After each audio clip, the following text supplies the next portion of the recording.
The morning mist clung to the River Niger, like a ghost refusing to let go. 17-year-old Chidi Okoro had been fishing these waters since he could barely hold a net, but something felt different today. Wrong.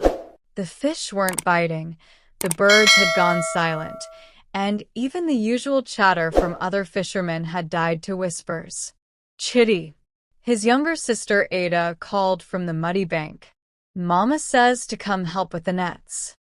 But Chidi couldn't move. There, sitting on a large boulder that had been empty moments before, was the most beautiful woman he had ever seen. Her skin glowed like polished bronze in the early sunlight. Long, dark hair flowed around her shoulders like water itself. She wore a flowing white dress that seemed to shimmer and move even though there was no wind. But it was her eyes that held him captive, deep blue like the ocean depths, and filled with a sadness that made his chest tighten. Who are you? Chidi whispered, his fishing rod forgotten in his hands. The woman tilted her head, studying him with those impossible blue eyes. When she spoke, her voice was like music carried on water. I am Amara. I've been watching you, Chidi Okoro. His heart skipped.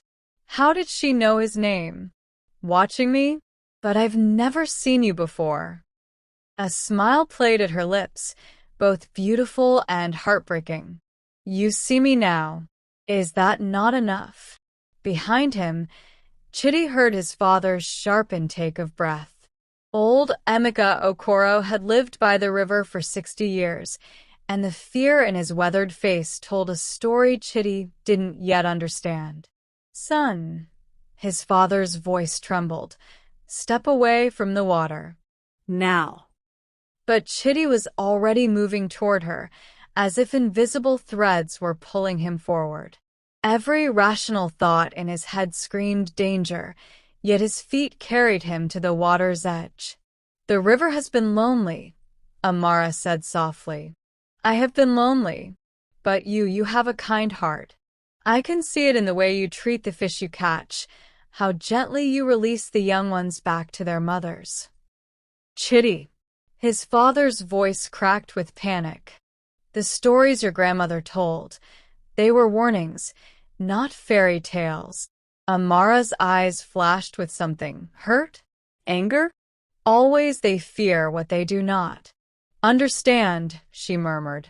Then, looking directly at Chidi, she added, But you're different, aren't you? You see beyond their small minds. Before Chidi could respond, before he could even blink, Amara slipped backward into the river. But instead of a splash, there was only the softest whisper of water, like silk being drawn across glass. Chidi lunged forward. Wait. Come back. Strong hands grabbed his shoulders, pulling him back from the river's edge. His father's grip was iron-strong despite his age. She's gone, son. And pray to God she stays gone. What are you talking about? She was just. Chidi spun around, searching the water's surface. Nothing. Not even a ripple remained. That night, as the family gathered around their small table for dinner, Chidi's grandmother finally broke the heavy silence.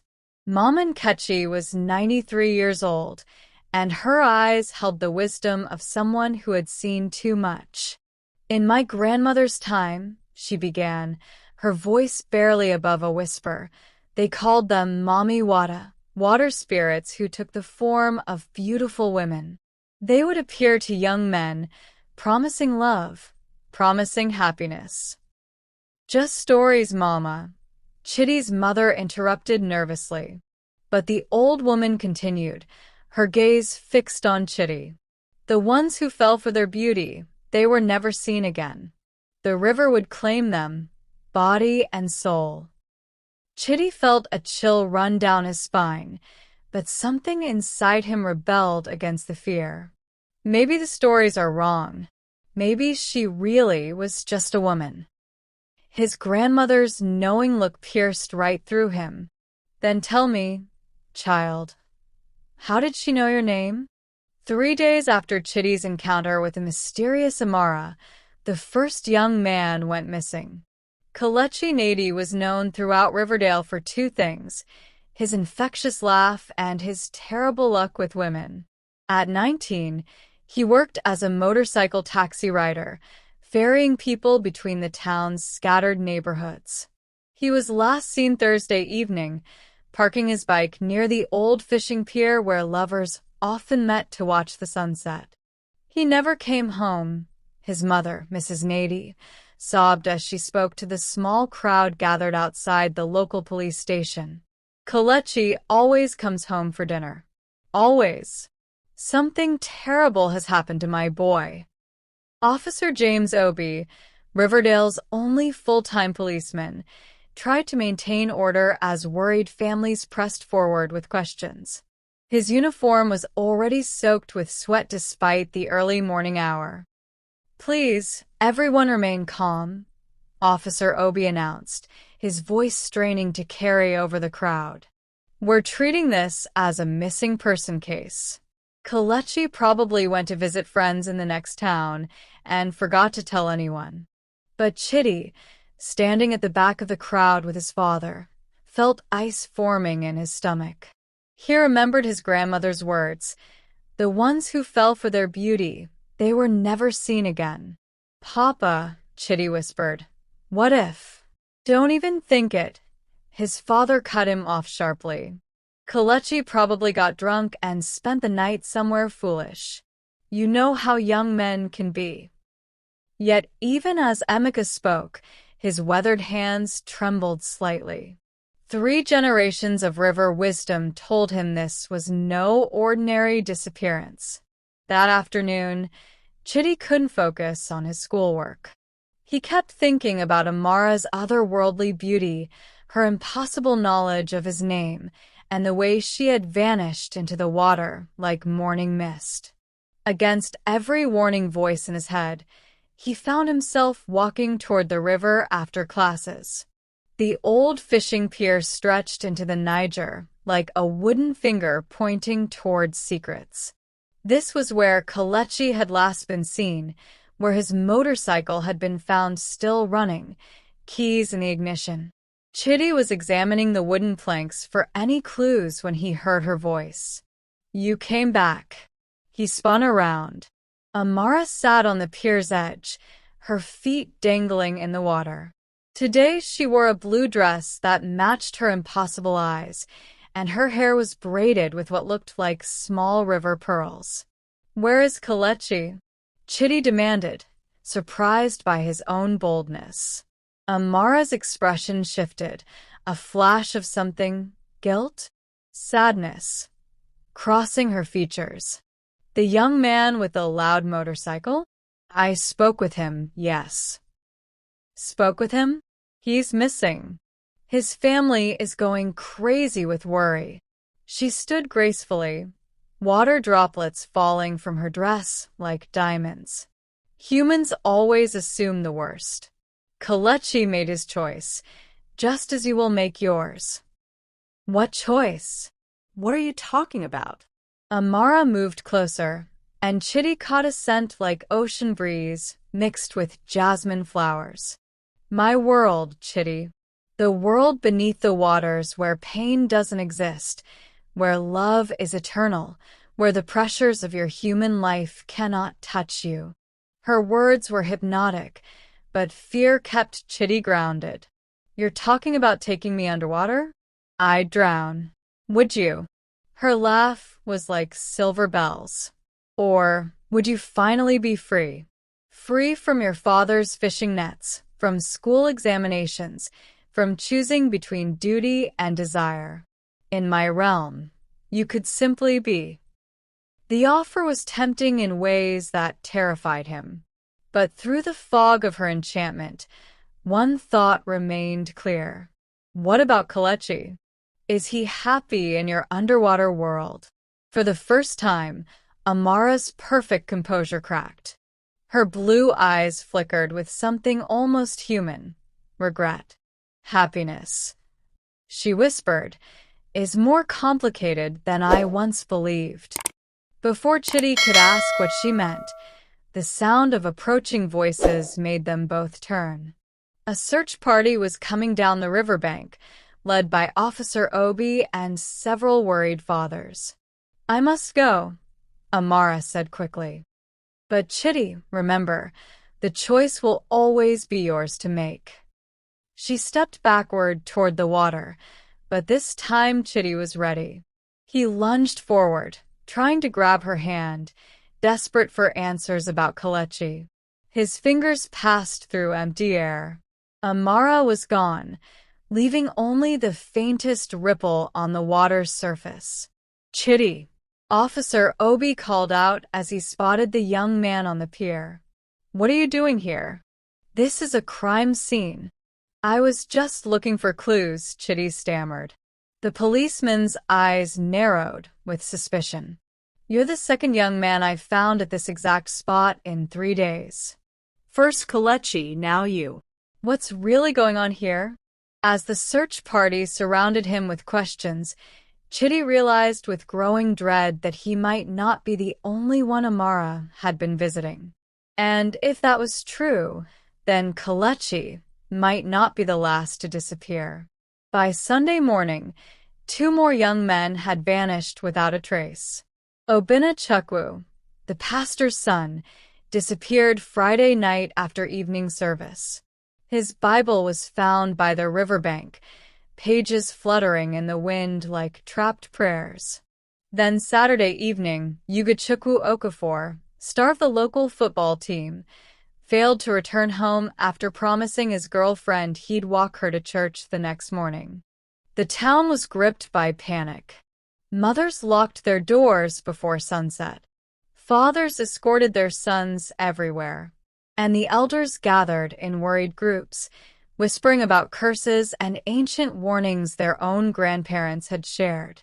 Chidi sat in his grandmother's small parlor, watching Mama and Kechi sort through a wooden box filled with yellowed photographs and traditional charms. Her wrinkled hands moved with purpose as she searched for something specific. "Tell me about the stories, Grandmama," Chidi said quietly. "The real stories, not the ones you tell to frighten children." The old woman paused, holding up a faded photograph of a young woman in traditional dress. "This was my sister, Adiz. She was 17 when she disappeared, back in 1952. Chidi's breath caught. She was taken too? By a water spirit who promised her love eternal. Mama Nkechi's voice cracked with old pain. For weeks before she vanished, Adiz would sneak to the river at night. She claimed she was meeting her true love, a man more beautiful than any earthly being.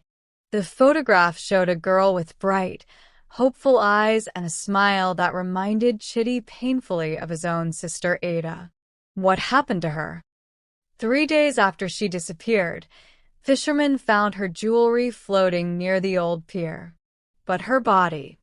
Mama Nkechi shook her head. Never found. The elders said the water spirits don't kill their chosen ones.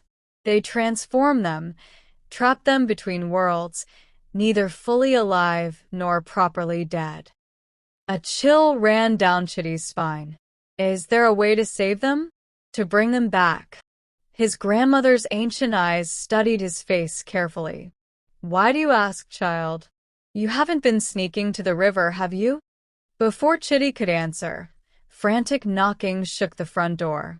Ada burst in, her school uniform disheveled and tears streaming down her face. Chidi, come quickly. They found something. The siblings raced through the town's narrow streets, following a growing crowd toward the river. Officer Obi stood knee-deep in the muddy water, carefully lifting something from the reeds. It was Kelechi's motorcycle helmet, covered in river weeds and gleaming with an otherworldly shimmer that made Chidi's stomach turn. That's not possible, whispered Mr. Nady, Kelechi's father. My son's helmet was bright red. This one is blue, like the color of deep water. Officer Obi examined the helmet closely. Where Kelechi's name had been painted in bold letters, new markings appeared, symbols that looked almost like writing, but in no language anyone recognized. "There's something else," the policeman announced grimly. He held up 3 more items. Obina's wooden cross, now twisted into an impossible spiral shape. Yugachukwa's football boots, their leather transformed into something that looked more like fish scales, and strangest of all, a handful of river stones that pulsed with a faint blue light. Chidi's blood ran cold. These weren't just clues, they were messages. Proof that the missing young men had been changed, transformed into something no longer entirely human. That evening, as the town held an emergency meeting in the church, Chidi made a decision that would haunt him for the rest of his life.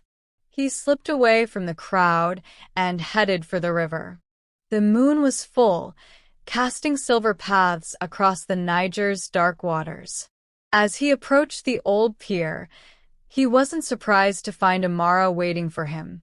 But tonight, she looked different. Her beauty seemed more fragile, more desperate.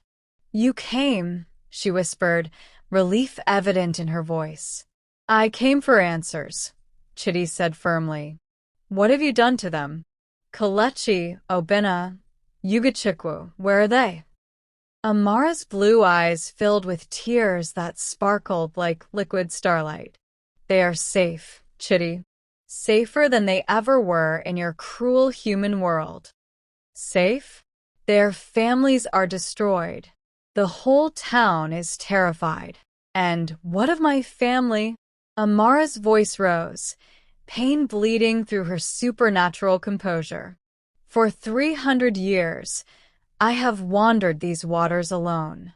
My sisters were captured by fishermen who sold their scales to medicine men. My mother was killed by a river captain who thought her pearl tears would make him rich." The raw anguish in her voice shook Chidi's anger. "So, you steal our young men to replace what you've lost?" "I offer them a choice," she cried. "A chance to escape poverty, violence, hopelessness. In my realm, they become something greater, powerful, eternal, loved.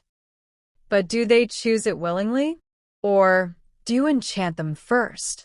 For a long moment, Amara was silent. When she finally spoke, her admission changed everything. I show them visions of what their lives could become. The beauty, the peace, the freedom from human suffering. But once they see these possibilities..." Her voice broke. "Once they taste the water of my world, the choice is no longer truly theirs to make." The truth hit Chidi like a physical blow. Amara wasn't just lonely, she was desperate. And in her desperation, she was destroying the very thing she claimed to love, the ability to choose. The next morning brought devastating news that shattered any remaining hope in Riverdale. Young Emeka Okonkwo, only 16 and the pride of his family's tailoring business, had walked into the Niger River at dawn. 3 fishermen watched in horror as he waded deeper and deeper, his face peaceful and dreamlike, completely ignoring their desperate shouts to return to shore. By the time they reached him, Emeka had vanished beneath the surface. The water was crystal clear, but no trace of the boy could be found, as if the river itself had swallowed him whole. "This madness has to stop," Father Okachukwu declared from the church pulpit, his voice echoing through the packed building. "Whatever evil has cursed our town, we must drive it away." The congregation murmured their agreement, but Chidi noticed something troubling. Several young men in the crowd had the same distant, dreamy expression he'd seen on Emeka's face that morning. Their eyes held a strange blue tint, as if they were seeing something the rest of the world couldn't. Among them was his own best friend, Ikenna. After the service, Chidi grabbed Ikena's arm. We need to talk. Now. They walked to the old market square, away from listening ears. Ikena moved like he was sleepwalking, his usual cheerful energy completely gone. She's beautiful, isn't she? Ikena said suddenly, staring toward the river. Chidi's heart sank. You've seen her too. Every night for the past week. She stands by my window, singing the most incredible songs. Songs about a place where nobody judges you for being poor, where your father doesn't drink away the family money, where you never have to watch your mother cry herself to sleep. The pain in his friend's voice was heartbreaking, but Chidi heard something else, the echo of Amara's enchantment. Ikena listened to me carefully. Those aren't just dreams. That woman, Amara, she's the one taking people. Kelechi, Obina, Yugachukwu, Emeka, they're all gone because of her. But Ikena's eyes remained distant. Gone? Or free? She showed me what my life will become if I stay here. Working in the fish market until my hands are raw and bleeding. Marrying whoever my parents choose. Watching my dreams die one day at a time. Those are choices, Ikena. Your choices to make. Are they? His friend's voice carried a bitter edge. Look around, Chidi. Look at our fathers, bent and broken from decades by the river. Look at our mothers, aged beyond their years from worry and poverty. Is that really choice? Or is it just a slower kind of prison? Chidi felt the terrible truth in those words, but he also remembered his grandmother's wisdom. Pain and struggle are part of being human, but so are love, growth, and hope. Amara's world might promise peace, but at what cost? Would you really trade your humanity for an eternal dream? That night, Chidi made a decision that terrified him. He would go to Amara one final time, not to confront her, but to make a deal. She was waiting by the old pier, but tonight, she wasn't alone. Translucent figures moved in the water behind her, the shapes of young men with flowing hair and fish-like tails, their eyes holding the same lost, dreamy quality Chidi had seen in Ikena. Kelechi. Chidi whispered, recognizing one of the figures. The transformed young man turned toward him, and Chidi saw both peace and profound sadness in his friend's face. Kelechi opened his mouth as if to speak, but only bubbles emerged. He is content, Amara said softly. They all are. Free from the pain of your world. But they're not really living anymore, are they? Chidi challenged. They exist, but they can't speak, can't choose, can't grow. You've turned them into beautiful prisoners. Amara's composure cracked. I gave them what they wanted most, escape from suffering. No, you gave them what you wanted most, companionship in your loneliness. But love isn't about trapping people, Amara. Real love means letting them choose, even if they choose to leave. For the first time, the water spirit looked truly vulnerable. And if I let them choose freely? If I release my hold on their minds? Some might stay because they genuinely want to. Others might return to face their human struggles. But either way, it would be their real choice. Amara closed her eyes, and when she opened them, tears of liquid starlight rolled down her cheeks. 300 years of loneliness, Chidi. Can you imagine what that does to a heart? I can't, he admitted. But I know that filling that loneliness by stealing others' freedom only creates more pain for them, for their families, and ultimately for you. The water around the pier began to glow with an otherworldly light. The transformed figures of the missing young men rose to the surface, their fish-like tails slowly changing back to human legs, their dreamy expressions clearing as Amara's enchantment began to lift. But as the magic weakened, something unexpected happened. Instead of swimming to shore, Kelechi and two others remained in the water by Amara's side. When they spoke, their voices were clear and unmistakably their own. "The choice should have been ours from the beginning," Kelechi said, his eyes now fully alert and aware. "But now that it truly is, I choose to stay. Not because of magic, but because I've seen both worlds, and this is where I belong." Obinna nodded in agreement. "My family will grieve, but they'll understand eventually. Some of us are meant for different paths." But Ugachukwu and young Emeka swam toward shore, their faces filled with relief and gratitude.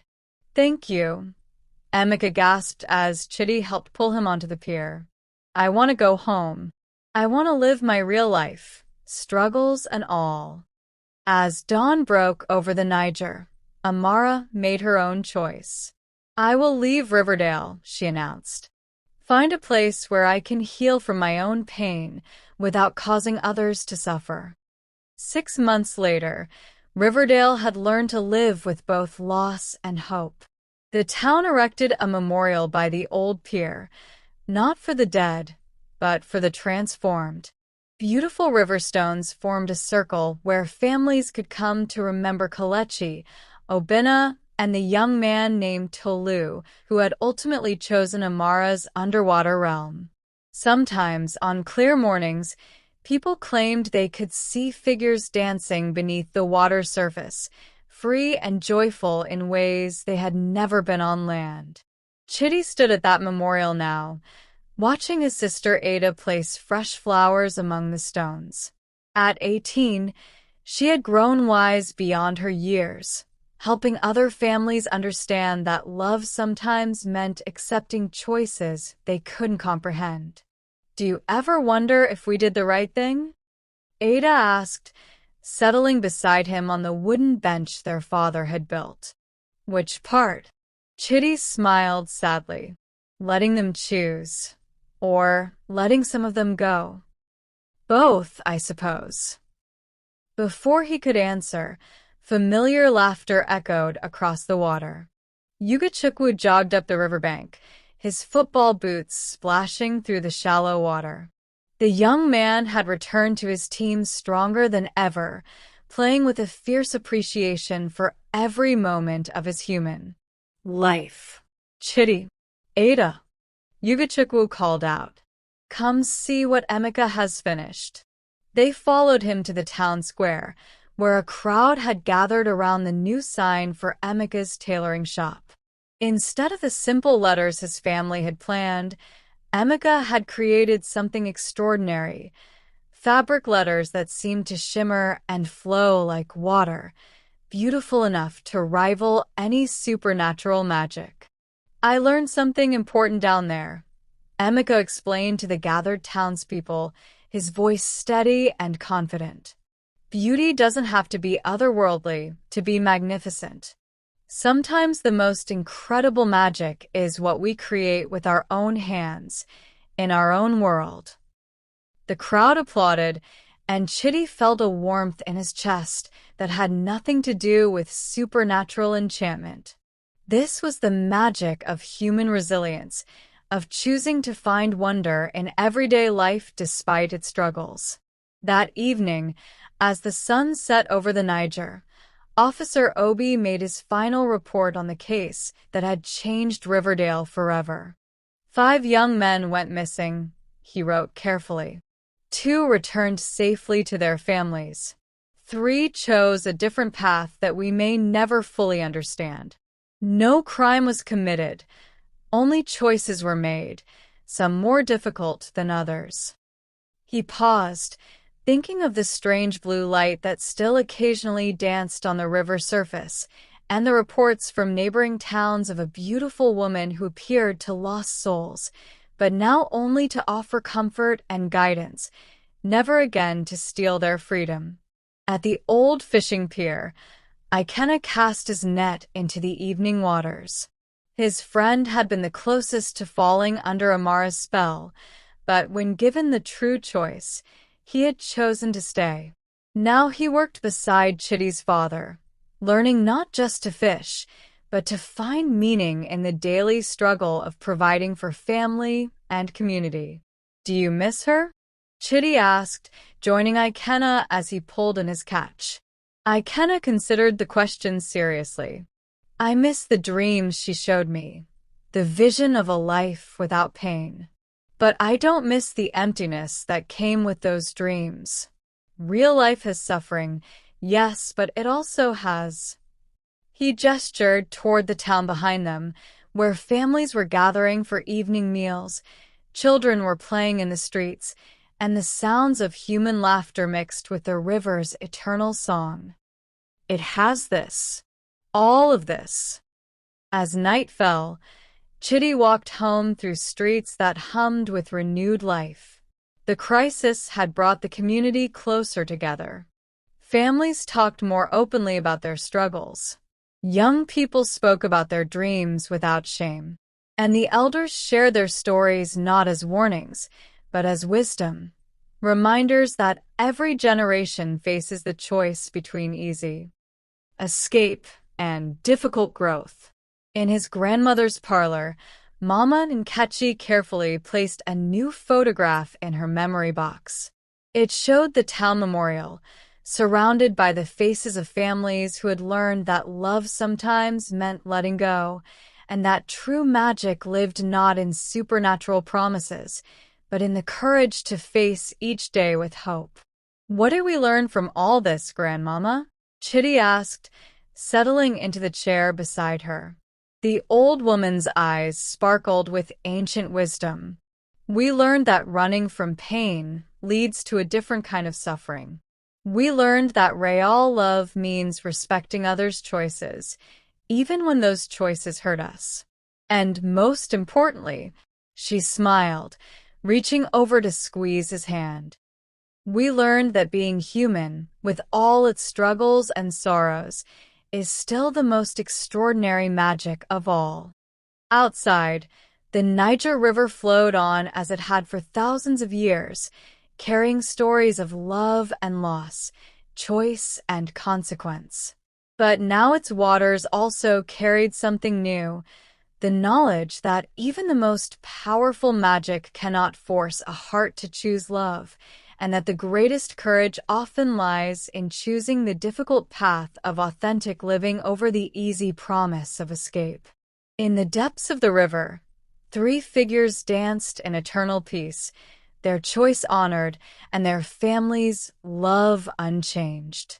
And somewhere far downstream, a lonely water spirit continued her own journey toward healing, no longer stealing love but learning, slowly, how to earn it.